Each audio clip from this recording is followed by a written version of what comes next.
ओम शांति। मेरा बाबा प्यारा बाबा मीठा बाबा।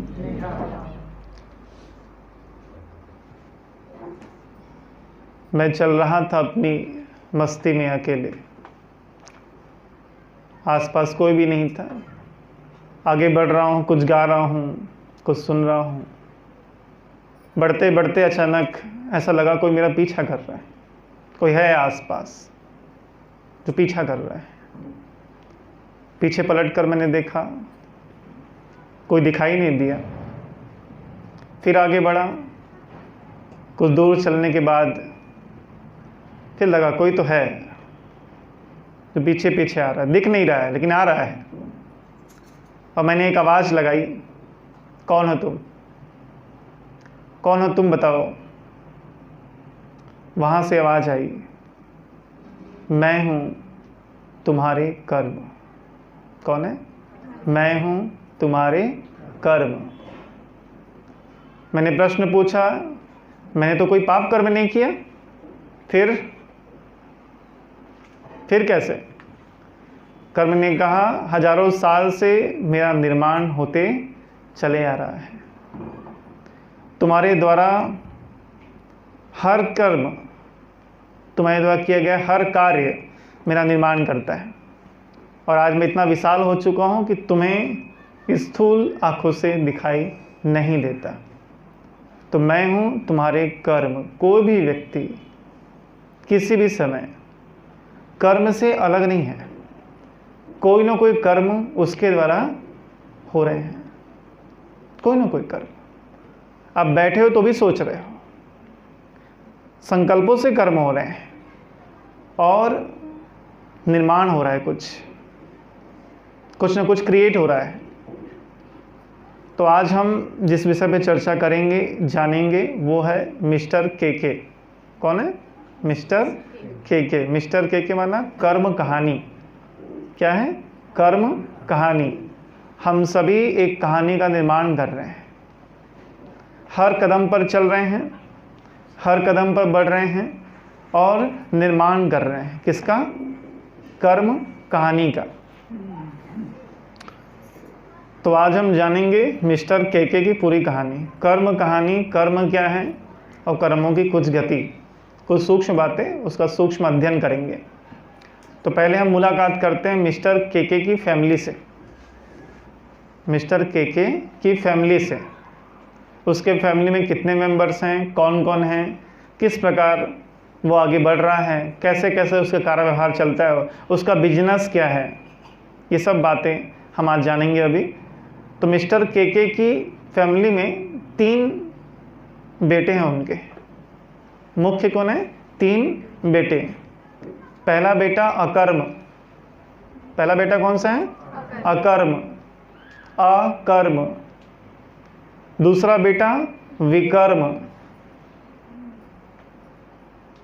दूसरा बेटा विकर्म। और तीसरा बेटा सुकर्म, कोष्टक में पुण्य कर्म। 3 बेटे हैं। पहला कौन सा? अकर्म, दूसरा विकर्म, तीसरा सुकर्म। सुकर्म को ही पुण्य कर्म में लेके चल रहा हूँ। और भी इसका महीन थोड़ा सा देखेंगे आगे हम। इनके दूर के रिश्ते में 2 और भाई हैं। किनके? ये 3 बेटे हैं। 3 बेटों के रिलेशन में चाचा, काका, बड़ा का बेटा हो सकता है। ठीक है। तो दूर के रिश्ते में 2 और भाई हैं। एक है दुष्कर्म और दूसरा है पाप कर्म। 2 भाई और कौन कौन से? दुष्कर्म और पाप कर्म। तो अभी हम थोड़ा सा इन सभी भाइयों से मुलाकात करेंगे, थोड़ा परिचय प्राप्त करेंगे। मुलाकात तो ना करें तो ठीक है, लेकिन थोड़ा परिचय हम प्राप्त करेंगे कि भाई क्या है इनका हिस्ट्री, ज्योग्राफी। तो सबसे पहला है कौन सा? पहला बेटा कौन सा है? अकर्म। अकर्म की बहुत लंबी चौड़ी व्याख्या हो सकती है, लेकिन मैं एक लाइन में आपको बता रहा हूँ जो मुरलियों प्रमाण हमने सुना, चिंतन अध्ययन के माध्यम से जाना। वो कर्म जो मुझे अपनी ओर खींचे नहीं, वो कर्म जिसे करने के बाद वो मुझे अपनी ओर खींचे नहीं, उसे अकर्म कहते हैं। ठीक है, बाबा की मुरली में उसको बाबा कहते हैं जिसका कोई खाता नहीं बनता, हिसाब किताब नहीं बनता। लेकिन मैं आपको व्यवहारिक शब्दों में समझा रहा हूं, वो कर्म जो मुझे अपनी ओर खींचे नहीं। एक छोटी सी कहानी आती है, आपने सुनी है, पुरानी कहानी, मैं सुना देता हूं फिर से एक बार। द्वारकाधीश श्री कृष्ण को जानकारी मिली, दुर्वासा ऋषि जी आए हुए हैं। दुर्वासा ऋषि आए हुए हैं तो बोले ठीक है, उनके लिए भोजन भेजा जाए। यहाँ से भोजन लेके सैनिक चले तो बीच में बहुत बड़ी नदी है, नदी में बाढ़ है। कृष्ण के पास वापस आ गए, बोले बहुत तेज बाढ़ है नदी में।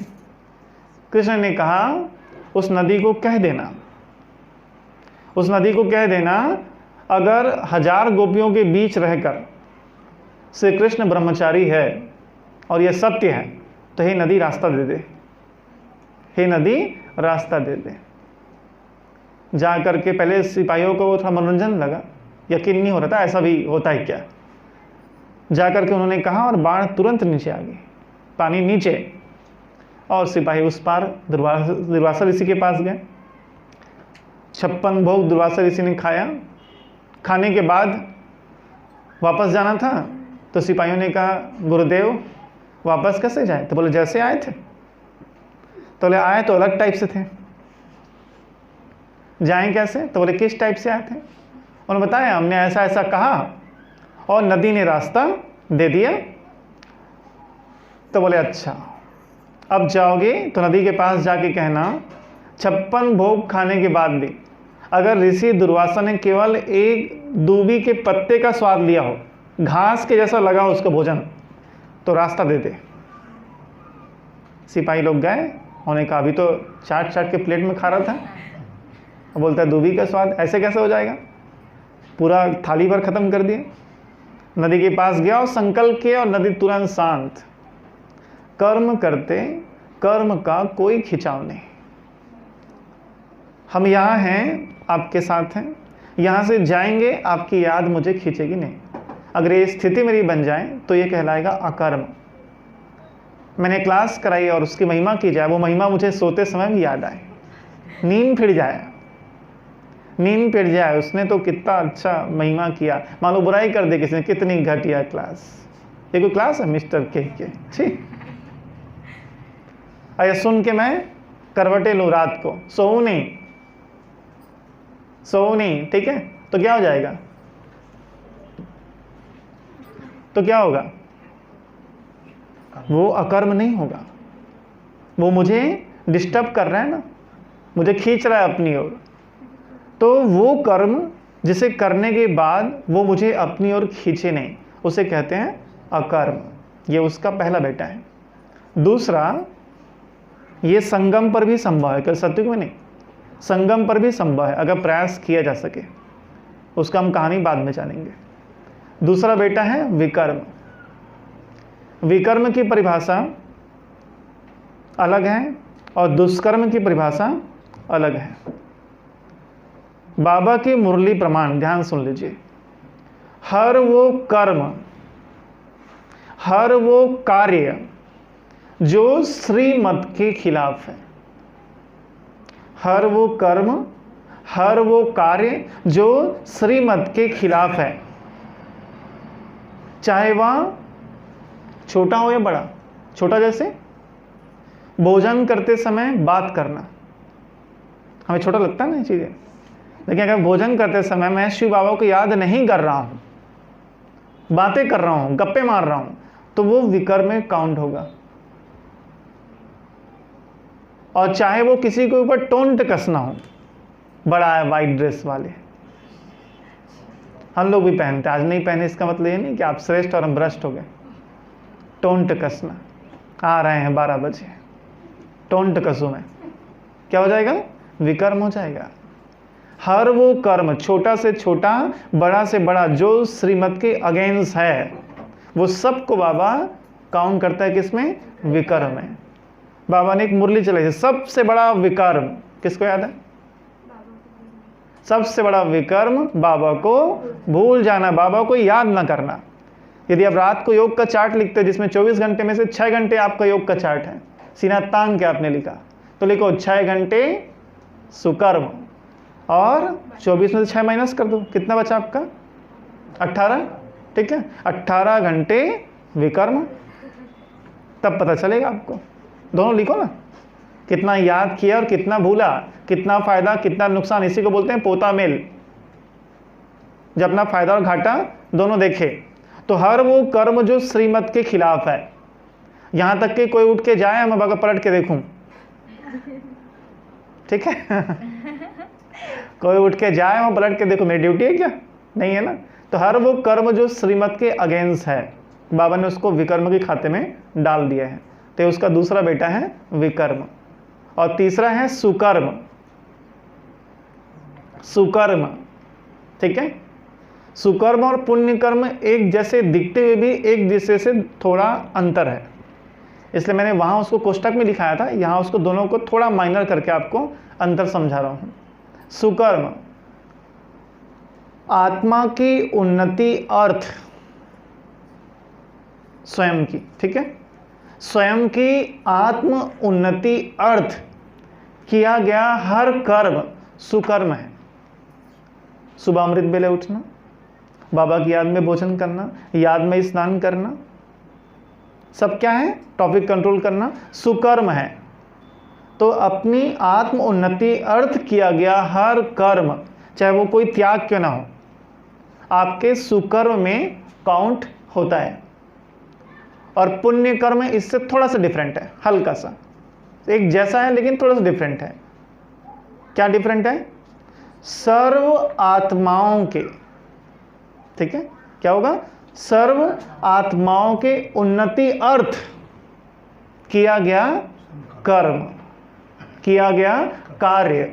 अगर मैं योग अभ्यास इस संकल्प से करता हूं कि मेरे दांत का दर्द ठीक हो जाए, बाबा की किरणें आ रही हैं, मेरा लेफ्ट साइड का दाढ़ा जो दर्द कर रहा है उसका दर्द खत्म हो रहा है, तो ये कहलाएगा सुकर्म। लेकिन मैं इस संकल्प से योग करता हूं कि इस संसार में जितने भी लोग शारीरिक रूप से दर्द में हैं, चाहे वो आईसीयू में हैं, चाहे वो अपने घर में हैं, उन सब का दर्द, उन सब की बीमारी समाप्त हो जाए, तो ये काउंट होगा किसमें? पुण्य कर्म में। योग में भी अंतर है ना, ध्यान रखना, योग में भी अंतर है, समझना इन बातों को, इसलिए थोड़ा सा चर्चा इस पे जरूरी थी। तो ये दोनों के थोड़े से माइनर अंतर हैं, लेकिन है आपका तीसरे बेटे के अंतर्गत आता है। कौन सा? सुकर्म और पुण्य कर्म। हल्का सा अंतर समझा आपने। उसके बाद चचेरे भाई हैं उनके दो, कौन से? दुष्कर्म और पाप कर्म। अच्छे से सुन लीजिए, दुष्कर्म बाबा केवल काम विकार में डूबने और डुबाने को कहते हैं। जो काम विकार की ओर डूब रहा है या दूसरे को डुबा रहा है, किसी को धक्का दे रहा है, कई ऐसे लोग होते हैं जो डूबते भी हैं और दूसरों को डुबाते भी हैं। कई थोड़ा सा उससे उच्च कोटि के, क्या बोलो उसको, उच्च कोटि के भ्रष्ट आत्मा होती हैं, जो डूबती नहीं है लेकिन दूसरों को डुबो देती हैं। स्कूल लाइफ में भी कैसे लोग होते हैं, खुद अच्छे से पढ़ते हैं लेकिन दूसरे को पढ़ने नहीं देते। वहाँ चलो ठीक था, वहाँ रावण के बेटे थे, यहाँ शिव के बेटे हो। यहाँ ऐसा ना करो, यहाँ ऐसा ना करो कि आपकी उन्नति हो लेकिन किसी दूसरे की उन्नति को मैं रोकूं। बहुत बड़ा पाप कर्म है, कैसे लोग गलती करते हैं। लेकिन काम विकार में ढकेलना तो और बड़ी बात है और बुरी बात है। मेरी बात को कोई बुरा ना माने, मेरा काम है समझाना आपको, लेकिन आपको समझा रहा हूँ, ध्यान सुने। अगर माता पिता ज्ञान में चल रहे हैं, अगर बात मैं आज ना बोलूँ तो कभी नहीं बोलूँगा, अगर माता पिता ज्ञान में चल रहे हैं और आपका बच्चा अगर ज्ञान में चल रहा है और वो चाहता है पवित्र जीवन जीना, और अगर आपने उसको विकार में ढकेला तो वो कहलाएगा कौन सा? दुष्कर्म, जिसकी कड़ी सजा है। एक माता लड़ झगड़ के अपने इकलौते लड़के को बहुत जिद की, तुमको शादी करनी है। बेटे ने कहा नहीं। अंत में माँ ने कहा मैं फांसी लगा लूंगी। ऐसे भी टॉर्चर करने के तरीके होते हैं। माँ ने कहा मैं फांसी लगा लूंगी अगर शादी नहीं किया तो। बेटे ने कहा ठीक है, अब क्या करूं मैं, माँ को मरते थोड़ी नहीं देखूंगा। बेटे ने हाँ कर दी, शादी का दिन फिक्स हो गया, सगाई भी हो गई, शादी का दिन फिक्स हो गया। शादी के दिन लोग बारात में आने के लिए चमकते हुए कपड़े पहन लिए, कितनी भीड़ इकट्ठी, खचाखच लोग फोटो खींच रहे हैं, सब हो रहा है। परंपरा के अनुसार घोड़ी पर बिठाया गया और दनाक से किसी ने फटाका फोड़ दिया। फटाका फोड़ा गया, घोड़ा बिदक गया, यहां वहां भागा और लड़का घोड़े से गिरा, सिर टकराया पत्थर में, ऑन द स्पॉट मौत हो गई। ऑन द स्पॉट, उसी स्थान पर नाक से ब्लड निकलने लगा, हैवी ब्लीडिंग, और उसकी मौत हो गई। भोग में संदेश आया, जब उसके नाम से भोग लगाया गया था, बच्चे की आंतरिक इच्छा थी मुझे पावन रहना है, पावन रहना है। माता पिता ने जबरदस्ती कर दी ना। बाबा ने यहां तक कहा अगर आप ज्ञान में चल रहे हो, बच्चे ज्ञान में नहीं चलना चाहते, तो उस कंडीशन पर उनका विवाह करना और उनको गृहस्थ व्यवहार में डालना ठीक है। लेकिन कोई चलना चाह रहा हो, कई माताएं सूरज भाई जी से फोन करके पूछती हैं ऐसा योग बताओ जिससे मैं अपनी बेटी की शादी करा दूं, ऐसा योग जिससे मेरा बेटा शादी करने के लिए तैयार हो जाए। ऐसी गलती ना करना। तो काम विकार में डूबना और काम विकार में डुबोना, इसका मैं आपको इनडायरेक्ट एक तरीका बता रहा हूं। कोई दो बहनें साथ में रहती हैं, दो बहनें साथ में रह रही हैं, सब कुछ ठीक है, ओम शांति हो रहा है। लेकिन अगर किसी कारण से दोनों बहनों में संस्कारों में टकराव होने लगा, और टकराव के कारण से जो बड़ी बहन है वो छोटी बहन को टॉर्चर करने लगी, दबाव डालने लगी, और उस दबाव की वजह से बहन ने ज्ञान छोड़ दिया, और ज्ञान छोड़ के उसने गृहस्थ जीवन धारण कर लिया, तो उसका पाप आपको ले डूबेगा। बहुत बड़ा विकर्म है। वो कहलाएगा आपके कारण आत्मा ने क्या किया, विकार को अंगीकार कर लिया, विकार को धारण कर लिया, और उसका पाप चढ़ेगा आपके सिर में। ये जिज्ञासु के ऊपर भी लागू होता है कि जिज्ञासु सेंटर के बहनों को इतना परेशान करते हैं कि बहन को वहां से भागना पड़ता है, भागना पड़ता है। ऐसा भी नहीं।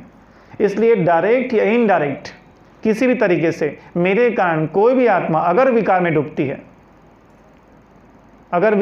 मैंने एक मोबाइल दे दिया, अच्छा खासा सीधा साधा आत्मा था, मैंने एक मोबाइल दे दिया और मोबाइल की वजह से उस रास्ता क्या हो गया, यू टर्न हो गया।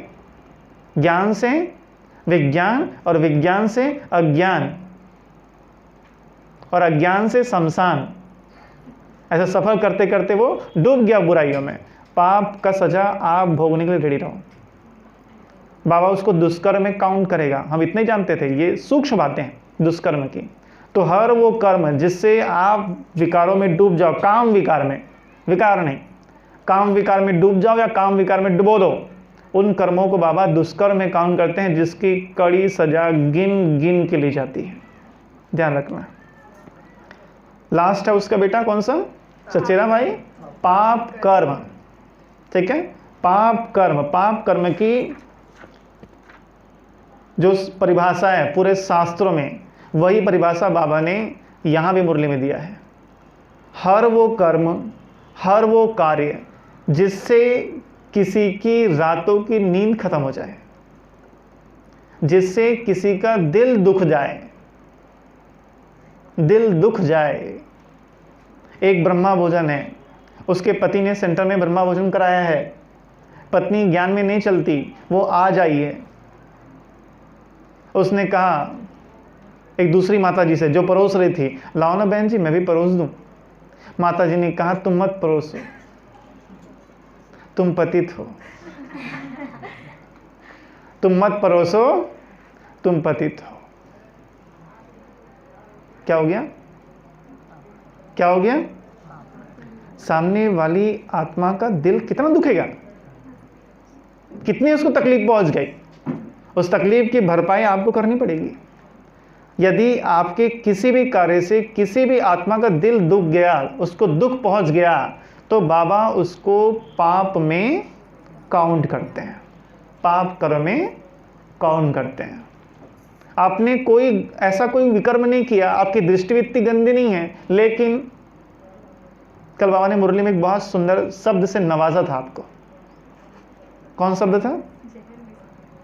कैसे? जहर उगलने वाले। कैसे हुआ? कैसे आप बच्चे? जहर उगलने, जहर मिसल के बच्चे क्या निकालते मुंह से? जहर। ऐसे शब्द जिससे सामने वाले आत्मा का जीना हराम हो जाए। कितनी खुशी से उसने आपके पास वरदान का कार्ड लेके आया था, देखो भैया बाबा ने कितना सुंदर वरदान दिया। ऐसा वरदान बहुत मिलता है, होता होता कुछ नहीं है। तकलीफ हो जाएगी आत्मा को। वो तो कितना ललक के आया था बेचारा कि आप देखोगे और कहोगे बहुत सुंदर वरदान है, तुम कितने भाग्यशाली हो। आपने कह दिया ऐसा वरदान तो रोज मिलता है। हो गया ना कष्ट किसी को? हो गया ना कष्ट किसी को? अटेंशन रखना है। तो मेरी कोई भी ऐसी एक्टिविटी, कोई भी कार्य जिससे किसी आत्मा का दिल दुख जाए, बाबा उसको पाप कर्मों में काउंट करता है। अब हम जान लिए हो गए उनके बेटों के बारे में जानकारी। अब हम चलते हैं कर्मों का बिजनेस। कौन कौन सा बिजनेस कर्म मिस्टर के करता है, उसके कौन कौन से पार्टनर हैं, कौन कौन सी उसके पास सेलिंग करने के कर्म के मार्केट की दुकानें में कौन कौन से दुकान खोले हैं, वो हम जानते हैं। कर्मों की फिलॉसफी में पहले फिलॉसफी आता है एक से अनेक। फर्स्ट नंबर में आता है क्या? एक से अनेक। यदि आपने कोई भी कर्म एक बार किया तो वो एक बार किया गया कर्म आपको कई बार उसी कर्म को करने के लिए मजबूर कर देगा। एग्जाम्पल, आज आप मुरली क्लास में नहीं आए, बहन जी ने कहा क्यों नहीं आए?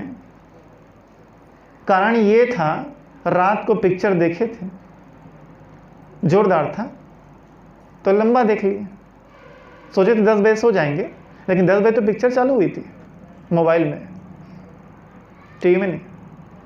चाहते सुबह देख सकते थे, मोबाइल नहीं भाग रहा है, लेकिन हमने रात को जग कर देखा, बज गया 11:15। 11:15 हम सोए तो इतना तो शिवाओं को कॉमन सेंस होना चाहिए कि मैं अमृत बेले नहीं उठूंगा। हम तो शिवाओं को बोल रहे, इतना कॉमन सेंस आपको होना चाहिए कि 11:15 बजे आपके लाडले सो रहे हैं, तो आप कैसे एक्सपेक्ट करते हो कि वो आपका 2:45 बजे उठ के अमृत बेला करेंगे? तो गया अमृत बेला, डोंट केयर हो गया। लेकिन हम उठे कितने बजे? 6:45, 7:15। फिर हमने डिसाइड किया मुरली क्लास में लेट पहुंचना भगवान की अवज्ञा है। भगवान की अवज्ञा हम कैसे कर सकते हैं, इसलिए जाना बेकार है। लेकिन जब बहन जी ने पूछा आज आप मुरली क्लास में क्यों नहीं आए, तो आप कैसे सुनाते सत्यनारायण की कथा? आपने कह दिया तबीयत खराब था। आज अपने पहली बार का फर्स्ट डे आपने कहा तबीयत खराब था। बहन जी ने कहा अरे बैठो भाई, पानी लाया गया और टोली दी गई। तब बात समझ में आई, तरीका फर्स्ट क्लास है। लेकिन आपने कहा आज बोला हूं, दोबारा नहीं बोलूंगा। लेकिन अब दोबारा क्या, 13, 14, 15, 12 और कितने 12 होगा पता नहीं चलेगा। अब ये नेचर में आएगी। एक बार किया गया कोई भी कर्म एक बार में नहीं रुकता। हम लोग जब फर्स्ट टाइम माइक पे स्पीच दिए थे ना, फर्स्ट टाइम मतलब जिस दिन हमने बोलना सीख गए थे, तो उस दिन अच्छा लगा, लोगों ने तालियां बजाई, खुद को भी अच्छा लगा, तो समझ में आया हाँ बड़ा अच्छा लगता है माइक पे बोलना। उस एक बार के कर्म ने क्या किया, हमको प्रेरित किया कि हम बार बार स्टेज पर जाएं, बार बार, चाहे कर्म अच्छा हो चाहे वो बुरा हो। आपने फर्स्ट टाइम मजबूरी वश 50,000 रुपए किसी का चोरी कर लिया था, लेकिन उस चोरी करने के उस एक कर्म ने आपके अंदर प्रेरणा दे दी। इस बार आपने चोरी नहीं किया 50,000 का, एक तो पकौड़े चोरी किए, एक तो रसगुल्ला चोरी किया, लेकिन उस एक कर्म ने क्या किया, आपको बार बार चोरी कराया। तो एक का अनेक, ये कर्मों की फिलॉसफी के अंदर की पहली फिलॉसफी है। कोई भी कर्म एक बार नहीं होगा, चाहे वो अच्छा हो चाहे वो बुरा हो। अगर एक बार हो गया तो कई राउंड तो खेला ही जाएगा। इसलिए किसी भी कर्म को करने से पहले सोच लेना, क्योंकि वो एक बार में रुकने वाला नहीं है। हर शराबी रोज रात को शराब पीता है इस विचार से कल नहीं पीना है।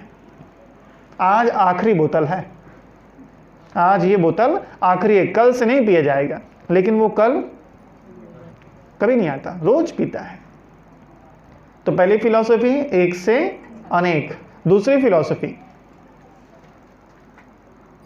गिद्ध की आंख और बाज के पंजे कर्मों के पास है। गिद्ध की आंख और बाज के पंजे। 100 मील की ऊंचाई पर उड़ता हुआ बाज धरती पर रेंगते हुए अपने शिकार को देख लेता है। ठीक उसी प्रकार इस संसार में कर्म का कैमरा आपके ऊपर बहुत दूर से निगरानी रख रहा है, बहुत दूर से। कोई ऐसा ढक्कन नहीं आया जो उस कैमरे में लग जाए, कोई ऐसे कपड़े नहीं बने जिससे हम पट्टी बांध दें कर्मों की आंखों में। कर्म आपको देख रहा है, कर्म आपको देख रहा है। और सही समय पर क्या होगा? सही समय पर आप पर कर्मों का पंजा पड़ेगा। कोई भाग नहीं सकता, कोई स्थान नहीं है, कोई कॉलोनी नहीं है, कोई धाम नहीं है जहां आप जा करके कर्मों के पंजे से बच जाओगे। इसलिए उसके पास गिद्ध की आंखें और बाज का पंजा है जो आपको हर स्थान पे आपको ढूंढ सकता है और हर तरह से आपको पकड़ सकता है। तीसरी विशेषता और तीसरी क्वालिटी जो कर्मों के पास है, मैं समय को लेकर चलता हूं, उसके पास है गजब की धैर्यता।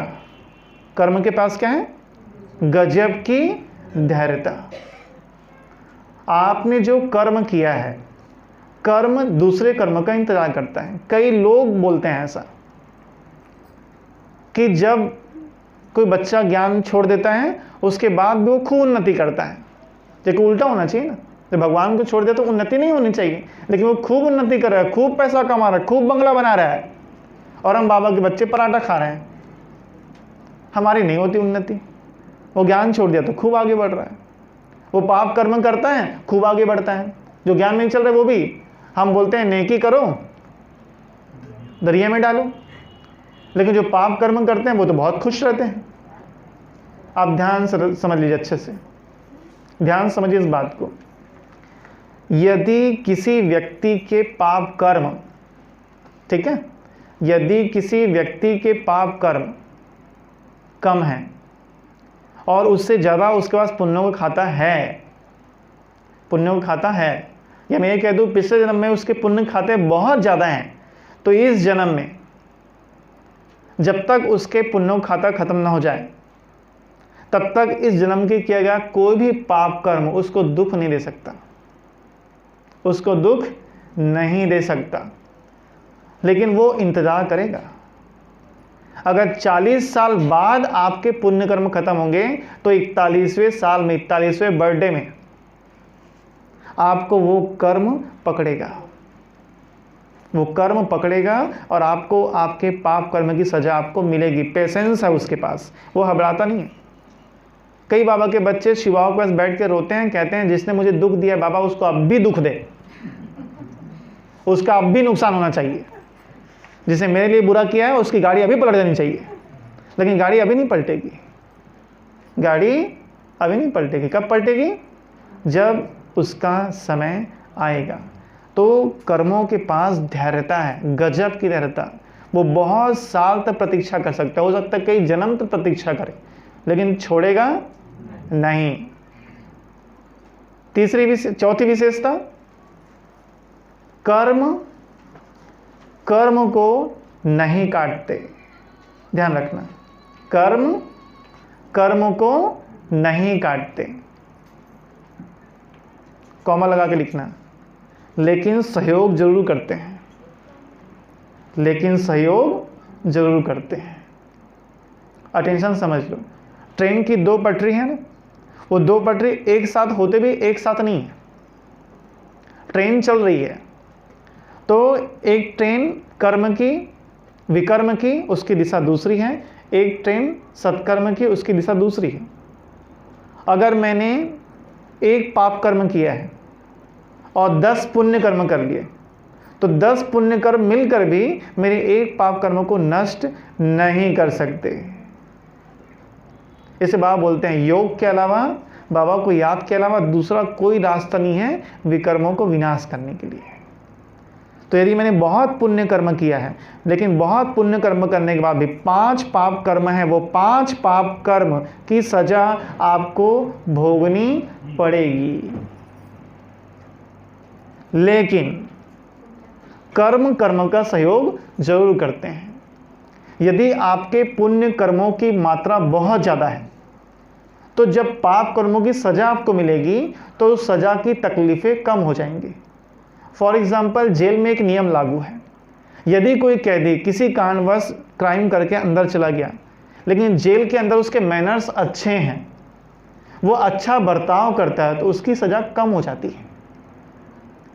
जो उम्र कैद है वो कम करके जल्दी छोड़ देते हैं उसको। 10 साल का उसको 8 साल कर देते हैं, 2 साल कम कर देते हैं। ये नियम है बच्चों के जेल में, बड़ों के जेल में भी। यहाँ भी वही नियम लागू होता है। यदि मैंने कोई भी पाप कर्म कर लिया है, उसका मुझे फल भोगना पड़ेगा, लेकिन ब्राह्मण बनने के बाद यज्ञ सेवा, आत्माओं की सेवा, दुखी आत्माओं की मदद, आप ब्राह्मण आत्माओं को आगे बढ़ाना, विश्व ग्लोब को सकाश देना, ऐसे बड़े बड़े पुण्य कर्म मैंने खूब किए, तो मेरे इस मैनर्स को देखते हुए बाप दादा मेरे पाप कर्मों की जो सजा है उसको कम कर सकता है। जिस एक्सीडेंट में आपका सिर फूटना चाहिए, क्योंकि आपने दूसरों को मारा था सिर फोड़ के, आपने दूसरों को बहुत दुख दिया था, तो जिस एक्सीडेंट में आपका सिर फूटना चाहिए उस एक्सीडेंट में आपका केवल मोच आएगा पैर में। और ना समझ बाबा के बच्चे उसके लिए बाबा को कोसते हैं, तुम कर क्या रहे थे, बता के निकला था, तुमको याद किया था निकलने से पहले, मेरे बाबा मेरे साथी आ जाओ, और तुमने मेरा पैर फ्रैक्चर कर दिया। फ्रैक्चर नहीं किया, फ्रैक्चर नहीं किया, प्रॉब्लम को, परीक्षा को कम कर दिया, कम कर दिया, सूली को कांटा बना दिया। लेकिन ना समझ होने के कारण ये गलती हमसे होती है। तो टेंशन रखना है, पाप एक कर्म दूसरे कर्मों को नहीं काटते, लेकिन हिसाब किताब चुकता होने में सहयोग करते हैं। अब लास्ट आता है कर्म की पॉलिसी। कर्म के पास कितने प्रकार की पॉलिसी है जिससे वो आत्माओं को प्रभावित करता है, या एक आत्मा दूसरे आत्मा को प्रभावित करती है। उसमें पहले नंबर की पॉलिसी, माताएं ध्यान से सुनो, आपके काम की चीज है। पहले नंबर की पॉलिसी है चुगली चारी पॉलिसी। कौन सी पॉलिसी है? चुगली चारी पॉलिसी। अब ध्यान से सभी सुन लीजिए। आप मन से या मुख से, खुले में या बंद कमरे में किसी की भी बुराई कर रहे हैं, ठीक है, किसी की भी बुराई कर रहे हैं, तो उसके पीछे नियम लागू होता है। क्या नियम लागू होता है? जिसकी बुराई आपने की है, चाहे खुले में या बंद कमरे में, 1 से चाहे 10 से, जिसकी बुराई आपने की है वो आपकी 10 गुना ज़्यादा बुराई करेगा। इतने में कहानी खत्म नहीं, आगे भी है। वो आपकी 10 गुना ज़्यादा बुराई करेगा। दूसरा, आपने जिसकी बुराई की है, आपने जिसकी बुराई की है, सतयुग, त्रेता, द्वापर और हो सकता है कलयुग तक, आपको उसकी महिमा करनी पड़ेगी। अगर मैंने प्रगति बहन की बुराई कर दी तो सतयुग और त्रेता में इसके दरवाजे के बाहर मुझे डफली लेकर, चारण जानते हो, चारण, भाट और चारण 2 होते हैं। इन लोग जब राजा आते हैं ना तो उसके पहले गा गा के नाचते हैं और उनके एंट्री करने पे। जब वो सोते हैं तो रात को उठाते हैं, सुबह उठाते हैं उनको गाना बजा के। तो वैसे ही मुझे प्रगति बहन के दरवाजे में बैठकर गाना गाना पड़ेगा। किस लिए? क्योंकि मैंने इनकी बुराई की थी ज्योति बहन के साथ बैठकर। तो क्या होगा? मुझे गाना पड़ेगा सतयुग त्रेता में, और द्वापर जब आएगा तो इनके मंदिर में झाड़ू पोछा 2 टाइम का, झाड़ू पोछा 2 टाइम का मुझे ड्यूटी दी जाएगी, वो मुझे करना होगा। और जब कलयुग आएगा तो ये मेरे ऑफिस की बॉस बनेगी, मैं इसका क्लर्क बनूंगा, और उसके बाद भी मुझे इनकी महिमा करनी पड़ेगी। ये दूसरा हो गया, चुगली चाली का ध्यान रखना, ठीक है। नहीं वो ज्वाइन में रहेगा, ज्वाइनिंग में रहेगा, क्लर्क एक तो थोड़ी रहते हैं। मैं डफली बजाऊंगा तो मंजीरा कोई बजाएगा ना, एक मंजीरा बजाना चाहिए, जो सुन रहा था मंजीरा बजाएगा, जिसने कुछ नहीं किया इतना ही कहा ठीक ठीक ठीक, वो झांझ बजाएगा।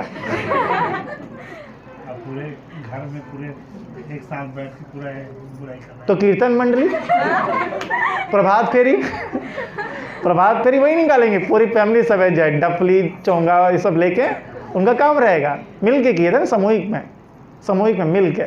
और यदि मान लो आप इतने लोग एक साथ बैठ के मेरी करें तो मैं बनूंगा नेता, आप बनोगे कार्यकर्ता, गली गली जाके मेरे लिए वोट मांगोगे आप, ठीक है। ये काम आपको करना पड़ेगा। तो अगर आपने चुगली चाली पॉलिसी ज्वाइन किया तो पहला क्या होगा, जिसकी आपने निंदा की वो आपकी 10 गुना ज़्यादा निंदा करेगा। दूसरा, आपको सतयुग त्रेता द्वापर कलयुग तक उसकी महिमा गानी पड़ेगी। और तीसरा, जिसकी चुगली आपने की है उसके 10 गुना पाप कर्म ऑनलाइन आपके अकाउंट में ट्रांसफर हो जाएंगे पेटीएम से।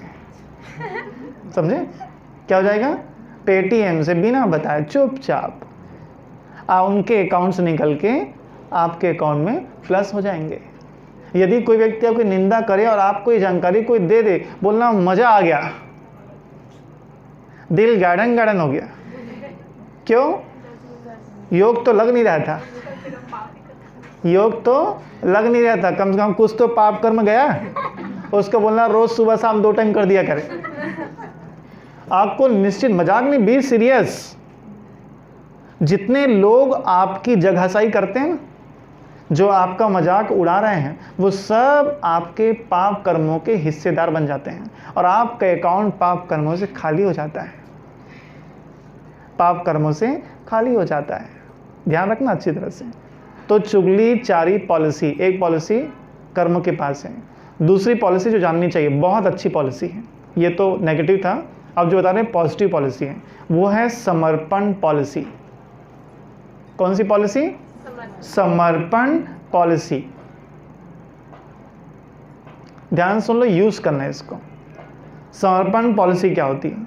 यदि कोई व्यक्ति, समर्पणता को समझना है, यदि कोई व्यक्ति मान अपमान, लाभ हानि, निंदा स्तुति, इन सब बातों को भुलाकर समर्पित भाव से किसी की भी सेवा करता है, तो वह व्यक्ति जिसकी सेवा कर रहा है उसके पुण्य कर्मों का अधिकारी बन जाता है।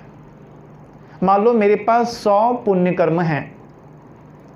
अब किसी बहन ने मेरी हेल्प की, मैं बीमार पड़ा, उसने मेरी सेवा की। किसी भाई ने मेरे बीमार पड़ने पे मेरी सेवा की, तो मेरे 100 पुण्य कर्म में से लगभग 45%, 45% पुण्य कर्म का वो हकदार फ्री में बनेगा। मैं तो गली गली जाके चिल्ला के, पॉम्पलेट बांट के, क्लास करा के और सेंटर में पोछा लगा के मैंने पुण्य कर्म जमा किए थे, लेकिन उसने कुछ समय की मेरी सेवा करके क्या कर लिया? लेकिन कंडीशन उसमें है ना, समर्पण भाव हो।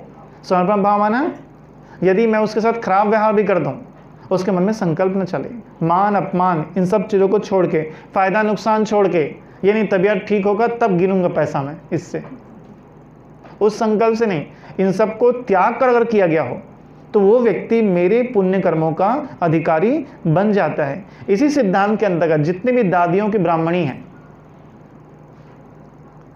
चाहे गुलजार दादी की ब्राह्मणी नीलू बहन, जानकी दादी की ब्राह्मणी हंसा बहन, जितनी भी ब्राह्मणियाँ हैं इसी सिद्धांत के अंतर्गत, क्योंकि उनका जो टाइम टेबल होता है ना, आपको नहीं पता, रात को 1 बजे दादी को लूज मोशन हो गया तो उनको उठ करके दादी को ले जाना है वॉशरूम, नहलाना धुलाना, साफ सफाई करना, साफ कपड़े पहनाना, उसका ला के बेडरूम में लिटाना।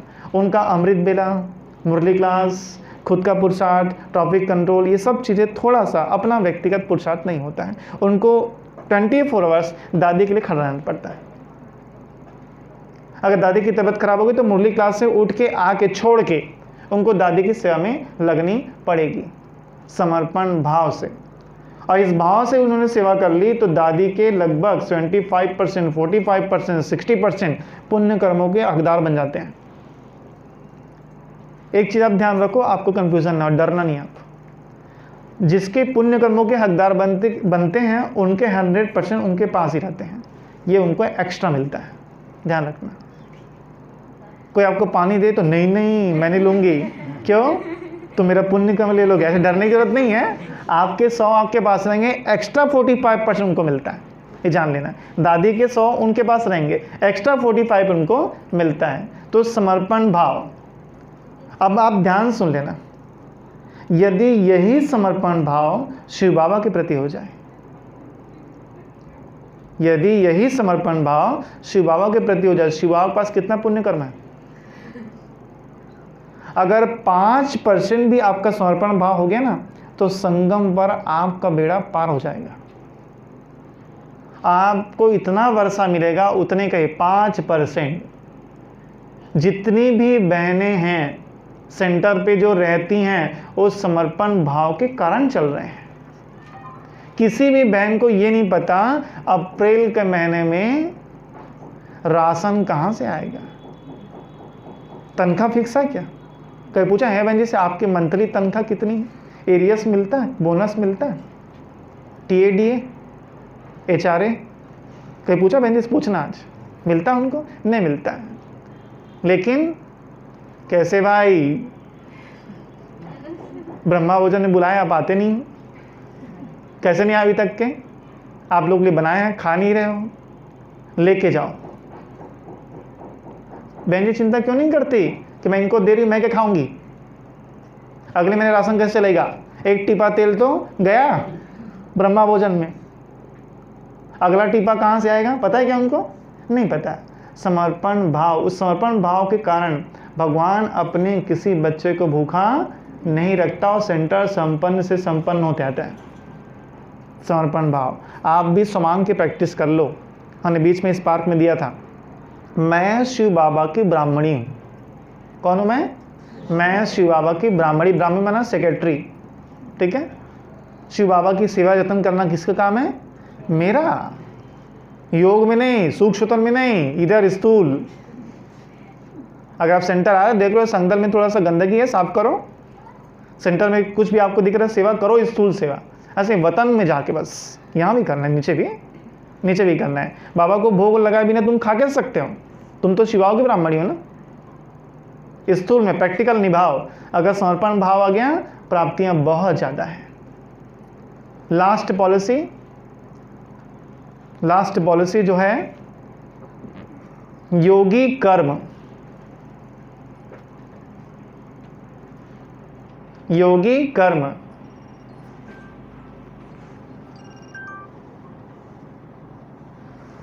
योगी कर्म को समझने के लिए कोष्टक में लिख लो कर्म योगी।